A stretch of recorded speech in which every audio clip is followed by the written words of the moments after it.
ที่ขอให้ดูในแง่ต่อไปว่าการปฏิบัตินี้เป็นธรรมดาไม่เหลือวิสัยเรารู้สึกว่าเหลือวิสัยน่ะเพราะเรายังมืดอยู่ไม่รู้ว่าจะปฏิบัติอย่างไรเราก็คิดว่าเป็นการปฏิบัติที่สูงเกินที่ยากเกินจนเห็นว่าเหลือวิสัยปฏิบัติไม่ได้แต่พอเรามาศึกษาก็จริงอย่างละเอียดละออมันก็ปฏิบัติได้มาตามลำดับเรียกได้ว่าไม่เหลือวิสัยในการที่เข้าถึงความว่างอันแท้จริงคือสุญญตาในพระพุทธศาสนา มันเหลือวิสัยสำหรับคนที่ไม่ยอมเอาใจใส่และเขาต้องการจะเอาไปใช้เป็นประโยชน์อย่างอันธพาลเขาก็ไม่สนใจที่จะประพฤติปฏิบัติให้ถูกต้อง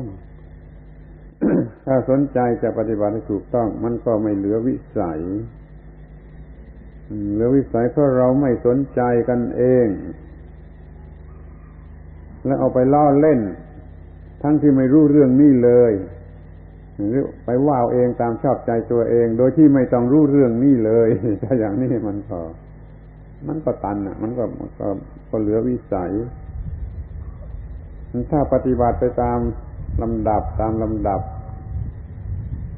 จะสะดวกได้แล้วก็จะไม่เหลือวิสัยแต่บางคนมันอาจจะกลัวว่าว่างทั้งหมดแล้วไม่รู้จะเอาอะไรเป็นที่ยึดเหนี่ยวก็เลยกลัวไม่กล้าปฏิบัติความว่างไม่กล้าปฏิบัติให้ปล่อยวางเพราะมันกลัวว่าจะหมดเนื้อหมดตัวไม่มีอะไรเหลือแม้แต่จะกินจะใช้อย่างนี้มันก็เรียกว่าเข้าใจผิดก็เข้าใจผิดจึงไม่กล้าปฏิบัติเรื่องความว่างหรือความไม่ยึดมั่นถือมั่น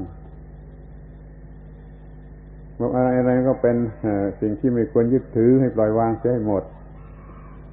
เขาก็ถามว่าท่านปล่อยวางหมดแล้วจะให้ยึดถืออะไร มันก็ไม่รู้จักจบว่าปล่อยวางสิ่งเหล่านี้หมดแล้วจะให้ยึดถืออะไรเพราะเขาหวังที่จะได้อะไรสักอย่างถ้าเราจะพูดว่าได้ความว่างคือจิตไม่ยึดถืออะไรเขาก็ไม่ชอบใจไม่เห็นวิเศษที่ตรงไหนได้ความว่างเพราะไม่รู้ไอ้ความว่างชนิดนี้คือไม่มีกิเลสไม่มีความทุกข์หรือพระนิพพานนั่นเองเมื่อว่างหมดแล้วไม่ยึดถืออะไรแล้วผลที่ได้ก็คือภาวะแห่งนิพพานภาวะที่ดับเย็นแห่งความทุกข์กิเลสทั้งปวงดับเย็น ที่การปฏิบัตินี่ขอให้ปฏิบัติโดยครบถ้วนโดยสมบูรณ์เดี๋ยวนี้เราปฏิบัติตามหลักปฏิบัติ10อาการนี้อยู่กับเรื่องที่ปรากฏอยู่จริงในความรู้สึกในใจจริงอย่างนี้เรียกว่าปัจจุบันยิ่งกว่าปัจจุบันถ้าดูที่ของจริงกำหนดที่ของจริงแล้วปรากฏผลเป็นของจริงเป็นปัจจุบันไปหมดครั้นปฏิบัติอย่างนี้สำเร็จแล้วมันก็ลองนึกย้อนถอยหลังไปแต่ในอดีตว่าในอดีตน่ะมันเป็นอย่างนี้ได้ไหมเราเคยทำผิดไม่เป็นอย่างนี้ใช่ไหมถ้าเราทำอย่างนี้แม้ในอดีตที่แล้วมามันก็มีผลอย่างนี้ใช่ไหมมันก็จะรู้สึกขึ้นมาเองได้ถ้าในอดีตแต่มันรู้สึกอย่างนี้ปฏิบัติอย่างนี้มันก็ได้ผลอย่างนี้มาแล้วที่นี่มองข้ามไปทางข้างหน้าอนาคตล่ะเดี๋ยวนี้มันมีความจริงอย่างนี้รู้สึกอย่างนี้ปฏิบัติอย่างนี้ถ้าในอนาคตเล่าเราจะปฏิบัติอย่างนี้ได้ไหมจะมีผลอย่างนี้ได้ไหมมันก็ได้อีกแต่นั่นจึงคำนวณเอาปัจจุบันเป็นหลักว่าทำได้อย่างนี้ทำได้อย่างนี้จึงสังเห็นชัดว่าแม้ในอดีตถ้าทำก็ทำได้ในอนาคตถ้าทำก็ทำได้นี่เพราะมันไม่ประกอบด้วยการเวลานี่มันเป็นสิ่งที่ปฏิบัติได้ไม่ประกอบด้วยการเวลาคนนั้นมันมีปัญญาที่จะเปรียบเทียบที่จะแล่นไปเปรียบเทียบเขามีญาณชื่อแปลกๆไม่ค่อยคุ้นหูท่านทั้งหลายก็ได้เรียกว่าอันนวัยญาณ คือญาณที่ตามไปกำหนดในสิ่งที่ไม่ได้มีอยู่เฉพาะหน้าถ้าเรามีความเห็นแจ่มแจ้งในปัจจุบันนี้อย่างไรอาศัยอันนวยญาณนี้อาจจะกำหนดรู้ได้ว่าแม้แต่ในอดีตก็เป็นได้ในอนาคตก็เป็นได้ ที่นี่กำหนดของผู้อื่นบ้างเมื่อของเราทำได้อยู่อย่างนี้มีผลเป็นความว่างอย่างนี้เยือกเย็นเป็นนิพพานอย่างนี้แล้วก็กำหนดสำหรับผู้อื่นว่าผู้อื่นนั้นเขามีความทุกข์ก็เพราะเหตุไม่ทำอย่างนี้ถ้าเขาทำอย่างนี้เขาก็จะดับทุกข์เช่นเดียวกัน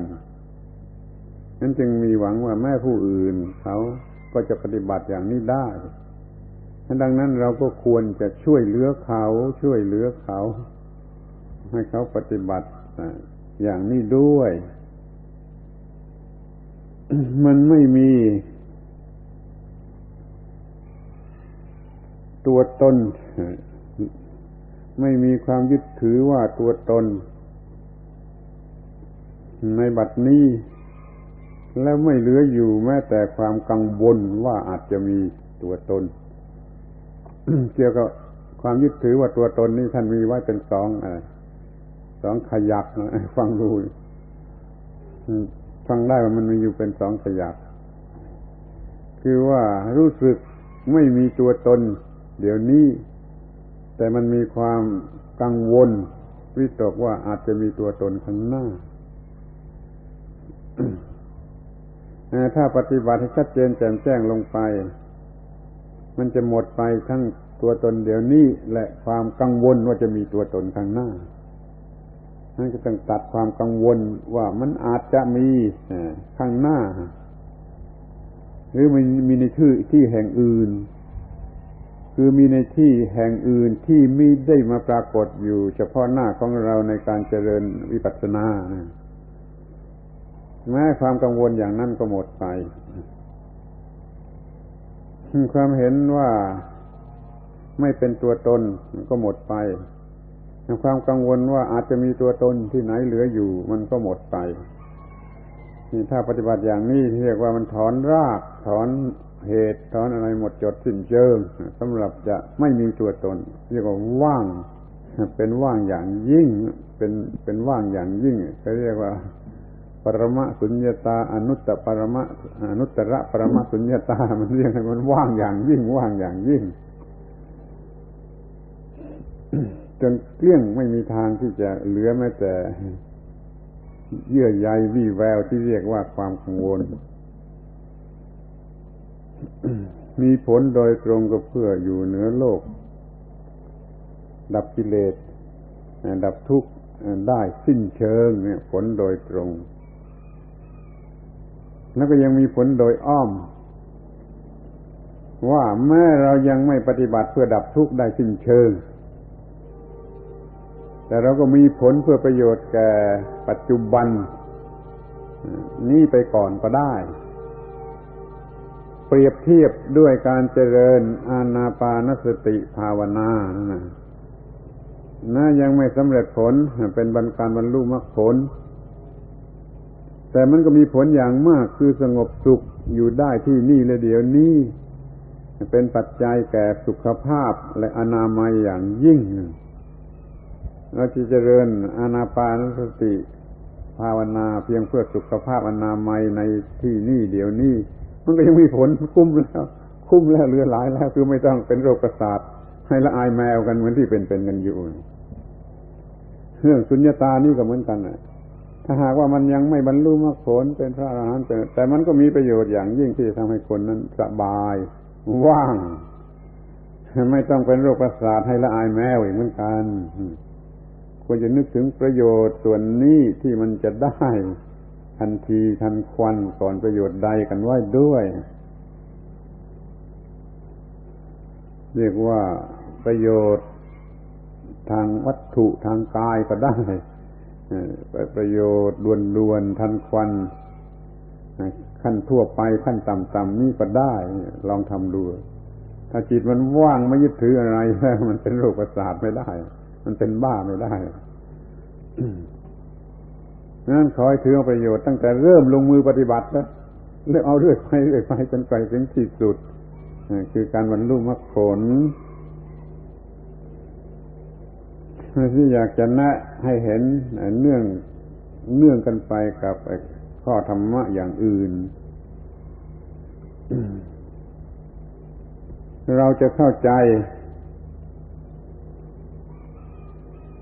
พระบาลีที่ว่าสุญโญโลโกอัตเตนวาอัตตินิเยนวาที่ตรัสว่าโลกนี้ว่างคือว่างจากตัวตนและของตน ถ้าปฏิบัติโดยอาการ10มีจิตว่างอย่างนี้แล้วมันเข้าใจพระพุทธภาษิตนั้นได้ชัดแจ้งชัดแจ๋วชัดเจนว่าโลกนี้โดยแท้จริงมันว่างจากสิ่งที่จะเอามาเป็นตัวตนหรือสมมติขึ้นเป็นตัวตนว่างจากสิ่งที่จะเอามาเป็นของตนหรือสมมติว่าเป็นของตนแต่ถ้าว่าสมมุติในที่นี้หมายถึงว่าเป็นของใช้ในหมู่ประชาชนหมู่ทุชนมันก็ได้เหมือนกันแต่ความจริงมันไม่มีโลกว่างจากตัวตนว่างจากของตนนั่นน่ะก็หมายถึงพระอริยเจ้าหรืออริยชนอริยสาวกที่มีสติปัญญาพอสมควรจึงจะรู้ว่าโลกนี้ว่างจากตัวตนว่างจากของตนแต่ถ้าในหมู่บุตุชนเขาก็มีตัวตนกันไปก่อนเพื่อจะได้ทำดีเพราะว่าถ้าไม่อย่างนั้นเขาจะไม่ทำอะไรเสียเลยถ้าไม่มีตัวตนเป็นที่ตั้งความยึดถือกิเลสของเขามันมีมากมายอย่างนั้นถ้าไม่ให้มีตัวตนอะไรสำหรับจะยึดถือบ้างเขาก็จะไม่ทำอะไรเสียเลยมันจึงยอมให้มีอย่างสมมติที่จะถือไว้ว่ามันเป็นตัวตนของเราเป็นความดีของเราเป็นความได้ของเรา ทำไปจนดีจนได้แล้วในที่สุดก็เพราะมันยังกัดกูอยู่เรื่อยนี่ได้มาเอามากัดเอามาคบกัดกูอยู่เรื่อยมันจึงจะค่อยๆเลิกความหวังที่จะมีตัวตนไม่หวังที่จะมีตัวตนก็ยินดีที่จะเลิกตัวตนกันหมดพ้นจากความเป็นบุตุชนในบุตุชนก็จำเป็นจะต้องยึดถือหรือมีอะไรให้ยึดถือกันไปพลางป้องกันอย่าให้ไปทำชั่วอย่าทำให้เลวไปกว่านั้นไม่ฉะนั้นก็จะไปทำเลวไปกว่านั้นหรือทำอะไรที่ตรงกันข้ามไปหมดแล้วโลกนี้มันก็วินาศได้เหมือนกันถ้าคนมันบ้าเรื่องไม่มีตัวตนอะไรกันเสียเลยแล้วมันก็ทำตามกิเลสก็โลกนี้มันก็วินาศได้เหมือนกันให้เราจึงรู้จักว่าไอ้เรื่องสุญญตาเรื่องอนัตตานี่มันเป็นเรื่องจริงแท้มันไม่ได้เรื่องสมมติมันต้องพูดกันแต่ในหมู่ผู้ที่เห็นความจริงหรือว่าละสมมติได้ พระพุทธเจ้าท่านตรัสโดยมากเรื่องไม่มีตัวตนหรือโดยภาษาธรรมทั้งนั้นที่ตรัสโดยภาษาคนมีตัวมีตนบ้างนะมีน้อยเต็มทีในพระไตรปิฎกเท่าที่สำรวจดูคือจะกล่าวไว้สำหรับผู้ที่ยังไม่อาจจะเข้าใจเรื่องนี้ไม่อาจจะถอนในความยึดถือว่าตัวตนได้ก็ให้เขามีที่หมายที่มั่นหมายมีเป้าหมายมีอะไรไว้บ้างเท่านั้นเองสำหรับเราได้ยินได้ฟังพระพุทธภาษิตโมคคราชว่าจงดูโลกนี้โดยความเป็นของว่างมีสติอยู่ทุกเมื่อเถิดสุญญโตโลกังอเวคัสสุโมคคราชะสทาสโตนี่ท่านตรัสว่าดูก่อนโมคคราชจงมีสติเห็นโลกโดยความเป็นของว่างอยู่ทุกเมื่อเถิดนี่คือการปฏิบัติอย่างนี้แต่เดี๋ยวนี้เราเอามาทำเป็นรูปการปฏิบัติในสำนักในการปฏิบัติและเมื่อปฏิบัติอยู่มันก็ไปเข้ารูปกันกับพระพุทธภาษิตที่ว่าเห็นโลกโดยความเป็นของว่างอยู่ทุกเมื่อไม่ว่าจะเลี้ยวไปทางไหนจะเห็นในความเป็นของว่างจากตัวตนมีอยู่ในทางนั้นที่นั่นในสิ่งเหล่านั้น โลกเนี่ยมันคือสิ่งที่รู้จักได้ทางตาหูจมูกลิ้นกายใจนะตาเห็นหูได้ยินจมูกได้กลิ่นลิ้นได้รสกายได้สัมผัสทางผิวหนังมันจะมีกี่อย่างกี่สิบอย่างกี่ร้อยอย่างในสิ่งเหล่านั้นดูให้เห็นความว่างจากตัวตนในรูปเสียงกลิ่นรสโผฏฐัพพะธรรมารมณ์นี่ตรงหมดตรงกับพระบาลีนี่ทุกอย่างเลย และที่ดีหรือ ได้ประโยชน์ก่อนโดยเร็วก็คือเราผู้บวชเป็นบรรพชิตเป็นภิกษุเป็นสามเณรคือแม่อุบาสกอุบาสิกาด้วยก็ได้ที่จัดสอนให้เห็นความว่างโลกโดยความเป็นของว่างทุกเมื่ออยู่มันก็ต้องทำอย่างนี้มันไม่มีทางอื่น ที่โดยเฉพาะเจาะจงบทพิจารณาปัจเจเวกที่ว่านิจจโตนิจชีโวสุญโญซึ่งเป็นหัวใจของพุทธศาสนาเอามาให้เรียนในยถาปัจจยังปวัตตมานังธาตุมัตตเมเวตังยติตังจีวรังกทุกขปุญญโกจะปุกโลธาตุมัตตโกนิจจโตนิจชีโวสุญโญนะบทสำคัญมันอยู่ที่ว่านิจชีโวนิจจโตสุญโญซึ่งเราก็เรียนกันทั้งนั้นเนี่ยเป็นนาคก็เรียนแล้วก็ท่องเป็นหมื่นจบบางวันท่อง108 จบไอ้นิจจโตนิจชีโวสุญโญมันก็ไม่เกิดประโยชน์อะไรนั่นคิดดูถึงข้อนั้น ถ้ามันไม่เข้าใจว่ามันหมายถึงสิ่งนี้อย่างนี้แล้วมันก็ไม่มีประโยชน์อะไรบทประเสริฐที่สุดบทยถาปัจจยังก็ไม่มีประโยชน์อะไรแล้วมันก็อยู่กันไม่ค่อยได้มันต้องศึก แต่ถ้าว่าศึกษาให้มันเข้าถึงในจิตหัวใจของเรื่องคือมันว่างจากตัวตนอย่างไรนิจจโตไม่มีสัตว์ไม่ใช่สัตว์นิจชีโวไม่ใช่ชีวะสุญโญว่างจากความหมายแห่งตัวตนมันก็อยู่ได้ถ้ามันเห็นอันนี้บ้างมันก็จะอยู่เพื่อปฏิบัติต่อไปได้ไม่ได้หมายความว่าเป็นพระอรหันต์ทันทีนั้นหมายความแต่เพียงว่ามันจะปฏิบัติทนปฏิบัติอยู่ต่อไปได้ไม่ถอยหลังกลับ ไปลาศึก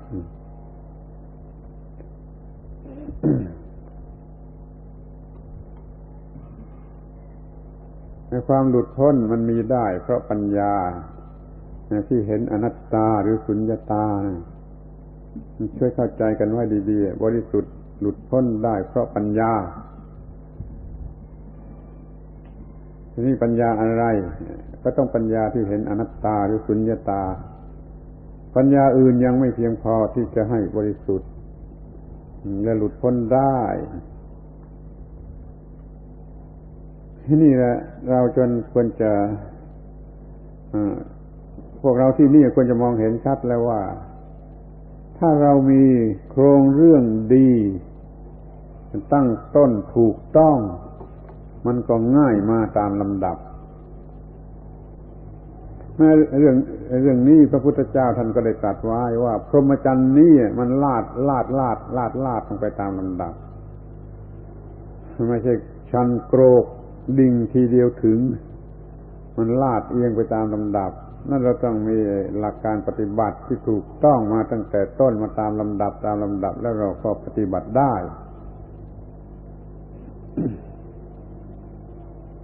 เราจึงเอาเรื่องไอ้สุญญตานี่มาพูดทีหลังพูดในเรื่องที่เห็นเป็นอะไรมาตามลำดับเห็นเป็นอารมณ์เห็นเป็นรูปนามเห็นเป็นเกิดดับเป็นอนิจจังทุกขังอะไรก็มาตามลำดับแล้วเรื่องสุดท้ายที่จะพูดก็คือเรื่องสุญญตาว่างจากตัวตนและของตนโดยประการทั้งปวงนี่มันคิดว่ามันถูกต้องแล้วที่เราพูดถึงอาการ10 อย่างหนอไปตามลักษณะอาการของมันให้แจ่มแจ้งชัดเจน ชำนิชำนาญก่อนแล้วจึงเลื่อนขึ้นมาถึงขั้นสุญญตาคือมองดูทุกเรื่องเหล่านั้นถึงจุดสุดท้ายคือมันเป็นของว่างจากตัวตนท่านจึงพูดการปฏิบัติเพื่อความมีจิตว่างต่อจากการปฏิบัติที่แล้วมากำหนดที่อารมณ์ที่อิริยาบถที่อะไรเป็นต้นขอทำความเข้าใจในวาระสุดท้ายนี้ว่า